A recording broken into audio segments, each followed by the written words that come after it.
and received a 19-year sentence.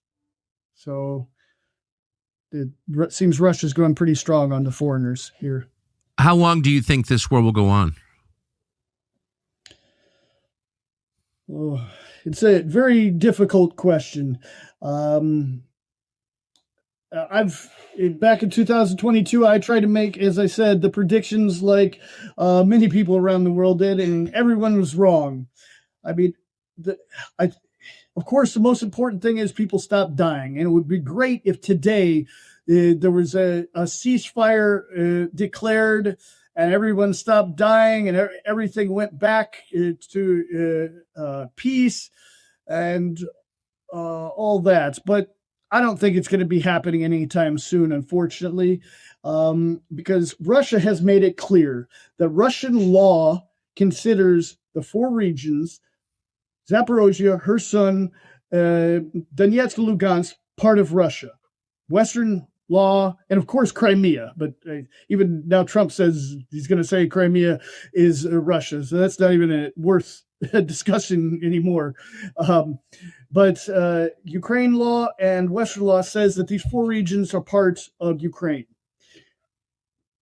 Russia cannot stop until they control what is legally, by Russian law, considered part of Russia. Regardless what side of this conflict you favor, looking at Russian law cannot stop the war until they control part of all of what Russian law considers part of Russia. And I've been saying this for years. It was one thing before September of 2022 when Russia could have stopped and had a quick peace deal. But after September of 2022, these four regions were legally, as far as Russian law considers, part of Russia. And Russia cannot stop until it controls this. And Zelensky, Ukraine, and the West has made it clear that Ukrainian forces are not just going to stand up and leave these regions. Now, if we look at Lugansk,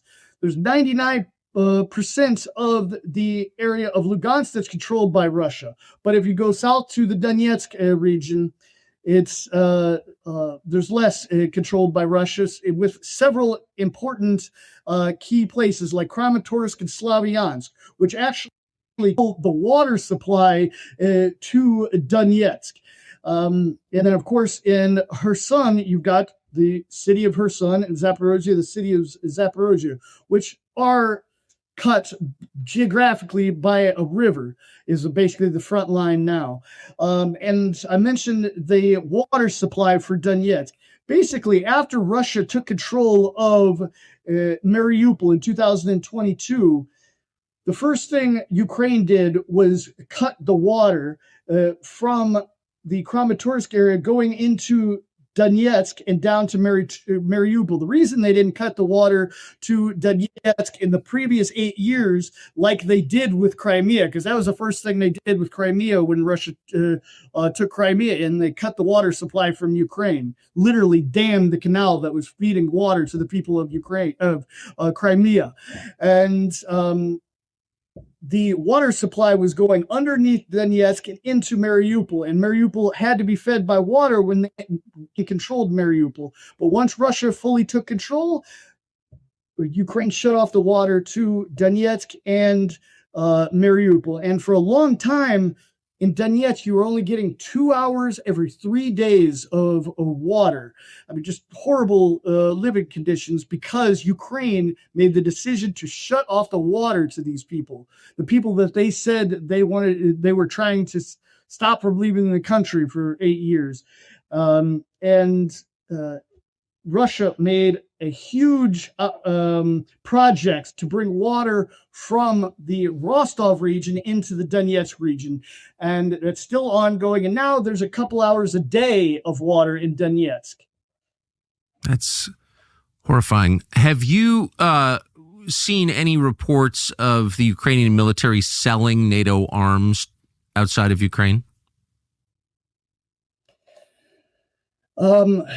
There has been some reports of Western supplied weapons showing up in the cartel hands in Mexico and other places. But what I can tell you, I have seen with my own eyes, is Russian forces using these weapons back against Ukraine, weapons that Ukraine got from NATO countries, and Russia captured them and turned them back against Ukraine. And is in the process of reverse engineering. I just did a report where I went with a soldier group to a undisclosed location where they had about 20 military vehicles, NATO military vehicles, that were on their way to be getting reverse engineered and basically any type of secret information they could get out of them. And that report will be coming out soon. But I would say Russia's getting a lot out of these NATO weapons.